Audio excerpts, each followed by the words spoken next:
Hi guys, good morning. So ngayon guys ay kababangon lang natin 9:30 ng umaga.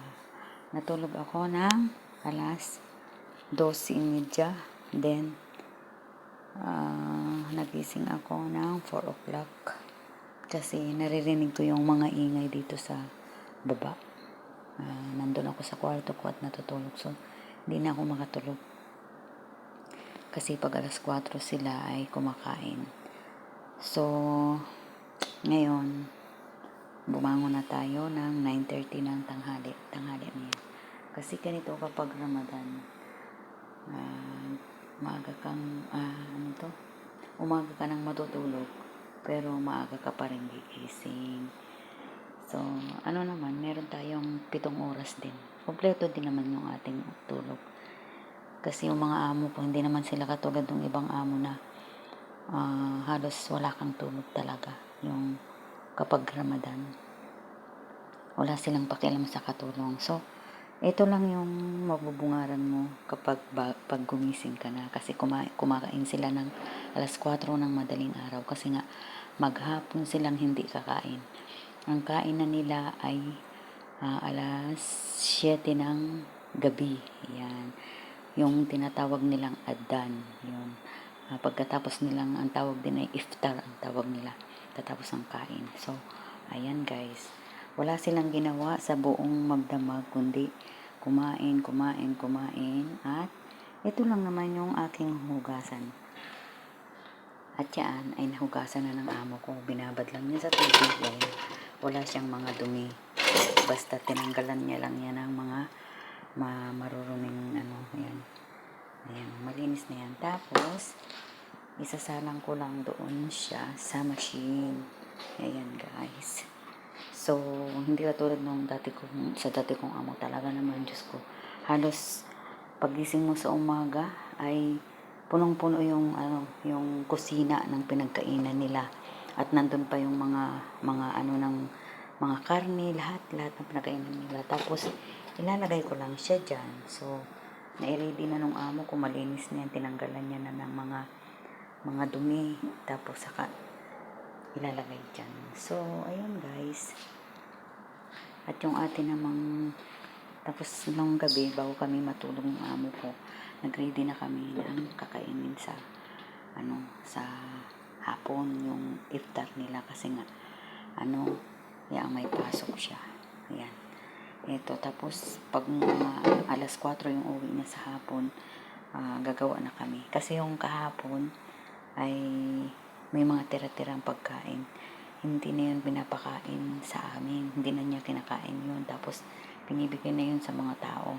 Yung mga tira o kaya ay nagagawa naman yung amo ko ng para doon sa security guard at saka sa mga cleaners dito sa building. So, kapag may tira, binibigay nila dyan sa labas yung mga taong sa atin ay yung walang sapat na pera, ibinabalot nila yun, tapos ibinibigay dyan sa labas. So, ito namang itong ating labas, kasi first time kahapon na mag Ramadan, yung first day nila na hindi sila kakain. So, ito yung aming labas. Hindi siya katulad ng ibang bahay na sobrang dumi. Dito, malaki nga siya, pero ang gamit lang niya, ganyan lang. Yung mga display lang, ganyan lang siya. Ayan, ganyan lang. Ayan. Ayan, ganyan lang yung formation ng aming bahay. So, ayan. Ito namang lamisa, naka-ready na yan. Nire-ready ko na yan. Ayan. Kagabi, bago ako natulog, inano ko na yan. Nilalagay ko na yung mga ginamit na pinagkainan nila. So, may bisitang dumating, kaya may dalang prutas. Sasalansan ko siya dyan sa doon sa lagayan. Mga green pa lang siya.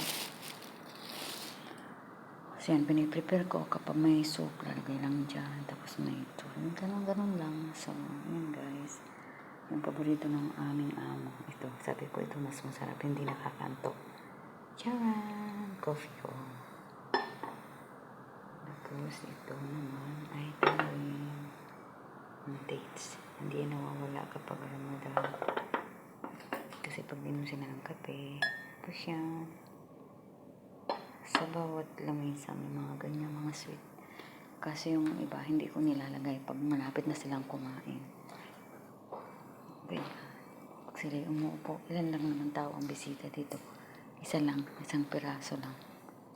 Hindi katulad dun sa dati ko sobrang dami. Halos pamilya nila lahat nandito, nandoon. So, ayan guys. Ito naman yung kapag yung may bisita, dito yung mga babae, tapos dito naman yung mga lalaki. Ayan. Tapos yung mga kasamang mga bata, mga almadala-dala, doon naman. So, yung iba naman, doon sa kwarto nila. Ayan guys.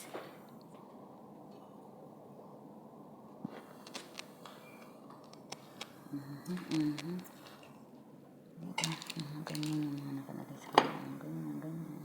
Habang nagkukwentuhan sila, nire-ready ko yan. Kapag wala na, lalagyan ko naman.